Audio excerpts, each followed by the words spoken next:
हुकूमत ने SOPs पर अमल दरामद न करने वाले गैर मुल्कियों की नकलो हरकत महदूद करने का फैसला कर लिया। नेक्टा में नेशनल एक्शन प्लान अमल दरामद इजलास में चीनी शहरियों की सिक्योरिटी का जायजा लिया गया। वजीर दाखिला मोहसिन नकवी ने खबरदार किया कि गैर मुल्कियों की हिफाजत के लिए SOPs पर अमल दरामद में गफलत पर सख्त कार्रवाई की जाएगी। हुकूमत ने कच्चे के इलाके में मुश्तरका ऑपरेशन का फैसला भी कर लिया। हुकूमत ने कच्चे के डाकुओं के खिलाफ मुश्तरका ऑपरेशन का फैसला कर लिया।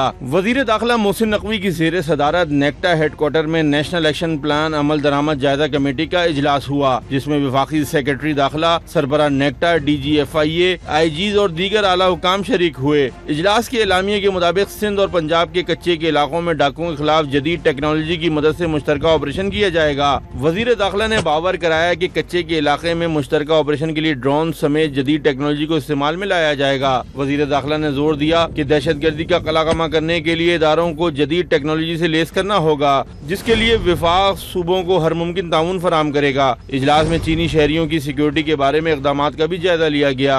SOPs पर अमल दरामद न करने वाले गैर मुल्कियों की नकलो हरकत को महदूद करने का फैसला किया गया। इजलास में ईरानी सदर के दौरे के दौरान सिक्योरिटी के फुल प्रूफ इंतजाम का भी जायजा लिया गया। वजीर दाखिला ने खबरदार किया कि गैर मुल्की शहरियों की हिफाजत में गफलत पर सख्त ताज़ीबी कार्रवाई की जाएगी। स्मगलिंग की रोकथाम के लिए गुज़िश्ता चंद माह की पेशरफ को खुशाइन करार दिया गया।